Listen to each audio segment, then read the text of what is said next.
Well, hey everybody, it's great to see you today. Today's April 18th, and this is Living Power, your online Bible study, where we are walking through the Bible in a year. We are now in the book of 1 Samuel, and this is just interesting reading because we are talking about the life of David, and today is a very interesting day, actually. And over the next couple of days, we're going to see something miraculous happen in David's life that probably he expected but had been waiting for God to orchestrate for maybe even 15 or so years.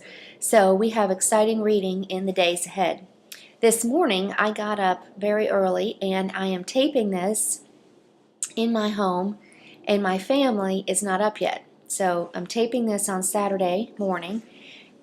And let's hope that we can get through the taping today before they come down, because I would imagine we have just a couple minutes and they may be waking up. So today's lesson is entitled "Doing unto others as unto ourselves," and it is 1010 BC today. So that kind of gives you an idea for the timeline. Saul is 42 years older than David, if you didn't know. He became king in approximately 1052. I mean, don't hold me to that, but it's about that time. David was born about 1040.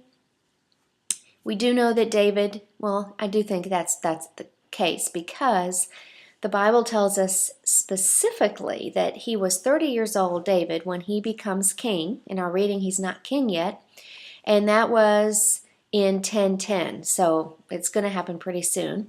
He does rule for 40 years, so I'll give you that little bit of insight. So David dies in 970 BC, but we haven't read about that yet. Today David spares Saul's life again. You remember, this is the second time he's done this.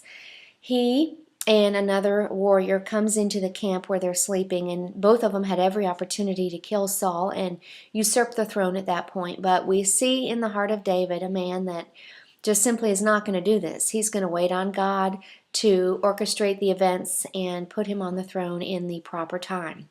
Just like Jesus. Jesus does that too. In 1 Samuel 26:12, it tells us how were they able to get into the camp, not be seen, and have nobody wake up. I mean, that's pretty amazing. If I walked into a camp like that, I'd step on a twig, it would snap, somebody wake up, and that would be the end of it. But it says that God put all of the people into a very deep sleep. So God was protecting David in that. Now in verse 10, it explains David's thinking for why he's not going to kill Saul. It says God will deal with him. And I just love this verse. This is the verse that I've pulled out for you today. In verse 24, it says, "May the Lord value my life as I have valued others." And that is such a kingdom principle that is certainly true in our lives today, that we need to understand, grasp, and take hold of. David does not trust Saul. He is certainly wise about the whole situation. He's not going to put himself in a compromising situation. He's not going to let his life be destroyed by Saul. He is very weary of Saul, as he should be. And he thinks, where can I go where I can be safe? And so he figures the land of the Philistines, and that is Gath, Gath. That is where he killed Goliath. That is the home of the Philistines, the enemies of Israel. And the Philistines have been bothering Israel since the time of Samson. Long time coming. And that really was a good choice if you think about it. If the Philistines would let them in and not kill them, which they don't, then that would be the most logical place, because Saul could not get to him at that point. So he goes to King Achish, which is a king in Gath, in the land of the Philistines, and he lives in the royal city for a while, and then he's asked to leave, and he lives, well, I think instead of, he's not asked to leave, is he? Doesn't he ask to live in the countryside? And they say yes, and then it's a year and 4 months that he lives in the countryside there. still under the protection of the Philistines. Now, we need to watch and see what's happening to David's army because this is very interesting. David's army now consists of about 600 men. Saul's kinsmen are coming and defecting over onto David's side, which is very interesting. It says that David has capable warriors. They are swift-footed. They can shoot an arrow with their right hand or their left hand. Now, that's pretty talented. And there is a leader among the 30. So we see our reference in today's reading, the 30, and 30 is capitalized, so we know it's a proper name of some group. And in 2 days from now, I'm going to explain to you a little bit about that group, so you'll come to understand more about the 30. David is getting more loyal followers, and God is sending them. So just keep that in the back of your mind as you're reading. Now, why do you suppose King Achish, this king of the Philistines, is letting David stay in his land? If you think about that, I mean, that was a question that I had as I was reading, and I was really looking for clues. And here's a couple that I picked up on. Maybe you picked up on a couple too. King Achish is letting David serve him in battle. So I have no doubt that David and his army weren't fighting some of the battles with the Philistines. Now, it doesn't say that it was against Israel. The Philistines were probably fighting other people as well, but I have a feeling that David was serving him in battle. It says in the text that Achish wanted to make him his personal bodyguard. So, maybe he was close to King Achish. David was a great warrior. Who wouldn't want David and his men to be with them in a battle?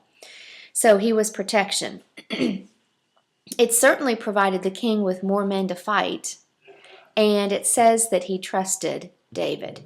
Now, he had been living with him for years, and I think the king had an opportunity to see David's character. David never once, I don't believe, I'm not getting the impression that David ever once went back on his word or did something ugly against King Achish. So there was a trust there. And I do think that David probably gave the king some of the booty as he was out doing his raids. So it was a little bit profitable for the king also to have David along. However, the men didn't agree, right? The Philistine army, the men didn't agree, and they didn't want David and his army to fight with them. What was happening was the Philistines had decided, let's go to war with Israel. And I believe God was raising them up to do this for a purpose. And the purpose is Saul's time is up. And today, tomorrow, he's going to die in battle.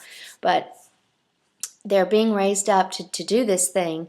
And the men of the Philistine army don't want David and his men to go with them. And you can understand that. I mean, because they're the Israelites, and the Philistines are going to battle against the Israelites. Maybe David and his men would be inside the Philistine encampment and would turn on them, and that could turn the whole battle in the Israelites' favor. So David doesn't go, and he doesn't get to fight this battle. And isn't it interesting to see how God was insulating David from this moment when Saul and Jonathan, in tomorrow's reading, are going to be killed in this battle? David is not even there. He couldn't be. So Saul is not sure what to do. I'm sure he sees the danger coming, and he uses a medium, which is a fortune teller, a witch. And they had a hard time finding her in Endor, didn't they? Because he had, maybe in one of his righteous acts, he had said he'd ban them, which he should have done a long, long time ago. Because if we go back to Deuteronomy 18, verse 10 and 11, way back in the book of the law, it forbids witchcraft and divination. So if you want to go back and look at that, I mean, it's very clear. We're not to consult mediums. We're not to play on the Ouija board, all those kinds of things. That's what's called divination, and it's very, very dangerous, and God does not take that lightly. But the king of Israel resorts to this. He can't get any answer from God. God is silent, and so he says, well, God, if you're not going to tell me anything, I'll go over and consult the devil, pretty much. So this woman is in hiding. She has to be convinced because she's fearful of her life. There's King Saul. He's the one that had commanded the edict to kill all all the witches. And here she is in front of him, and she's like, "Oh, are you going to kill me?" And he says, "No, I'm not. I really want an answer." And she's not really sure, but she does it, and she's surprised. Now, we can learn a couple things from this story.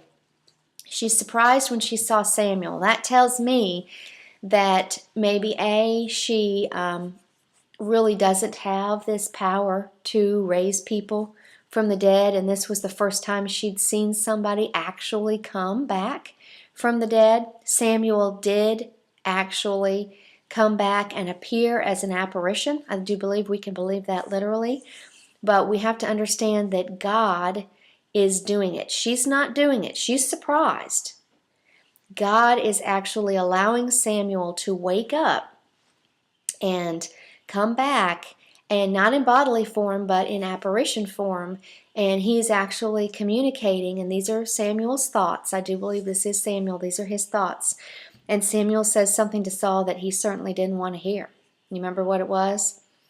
"Why have you disturbed me by calling me back? The Lord will hand you over tomorrow, and you and your sons will be here with me." So a couple things about that. First of all, what he's saying is that you're going to die tomorrow, and your sons are going to die with you. That's just absolutely terrible news. And the other thing I wanted to mention to you today, just to give you a little bonus, is to talk about where did Samuel come from. In the Old Testament, the word, we see it translated in our Bibles as hell, but the actual word is Hades. And Hades is a place of, it's called Sheol, S-H-O-E-L, or is it S-H-E-O-L? I think it's E-O-L. This is different from hell. And this is important to understand. It's quite simple. In the Old Testament, when people died, they went to this place called Sheol. It was a place of sleep. It was a place of unconsciousness. You didn't know where you were. It's not hell, fire and brimstone and all that. You were just asleep. And it was a place where the devil had control over. He ruled it, but he's not doing anything with these people because it's just a place of sleep. This is where Samuel was. It was actually a place of waiting, because when Jesus died, in between Good Friday and Easter Sunday, he descended into Sheol and he called out. All he has to do is say the name. Remember with Lazarus, all he had to do was say Lazarus' name and Lazarus came out. Now, if Jesus hadn't been more careful at that moment and he would have just said, "Come out," all the people in the graves would have come out. So he said, "Lazarus, come out." Well, he went down to Sheol, and it says he released the captives. And all the people who had faith in God up until that point had not been in heaven yet. They had been in Sheol, in this place of sleep. And we'll read about that in the Psalms, and it talks about death being a place of sleep. And it's hard to understand what that means if you think that all the Old Testament believers went to heaven immediately. What is this talking about, them sleeping and death being a place of sleep? Today we can believe that when we die, because we are living after Jesus' resurrection, we do immediately get to go to heaven. Our spirit is released. It says the silver cord is broken, and our spirit leaves our body, and we ascend into heaven, and our spirit lives there immediately. So this is an Old Testament thing. There are still people that are sleeping in Sheol. It would have been the unbelievers, the people without faith, that are still there, and they're awaiting their resurrection at a time that has not yet come yet. So that kind of gives you an understanding of where Samuel has come from. He has been awakened from his sleep out of Sheol. He's coming, and then after he spoke to Saul, he went back down into his place of sleep. Surely he and Noah and Moses and all the great patriarchs, when Jesus descended there and he called them out, surely they woke up and they followed him. And Jesus was the first to triumphantly open the gates, tell the angels to open the gates, and I'll show you that psalm where it talks about him triumphantly going in to the gates of heaven with all of these people who had had faith in the Old Testament, following Jesus into heaven. Jesus' resurrection was not only fantastic news for us in living in the church age, but it was fantastic news for the people in the Old Testament, because he came and got them and triumphantly marched with them into heaven. Wow, what an amazing picture. Now, here's the application from the story today. God can change a heart. We see him giving favor to certain people. He's changing the hearts of men. He certainly has provided King Achish with a heart favorable towards David. He can move people to action. He can wake a spirit from Sheol. He brings down rulers and lifts others up. He is moving Saul out, and he's about to move David into the kingship. What God honors when we let God be God, he honors that. Not taking matters into our own hands. Watch closely how David always makes sure he's in step with the Lord. God honors trust in him and faith in God and in his own timing. Now, this kingdom principle that we talked about, doing unto others as unto yourself, David said, "May the Lord value my life even as I have valued yours." For the rest of the day today, let's meditate on that scripture and see, are we forgiving as we want to be forgiving? Do we show mercy to others as we want to be shown mercy? And that's just something to think about today. Well, we're out of time. I hope you've enjoyed this lesson. It's been my pleasure to be here with you. Stay tuned. We've got some exciting reading as we watch and see what unfolds with David, the future king and soon to be king of Judah and then Israel. Stay with me. Have a great day. Shalom.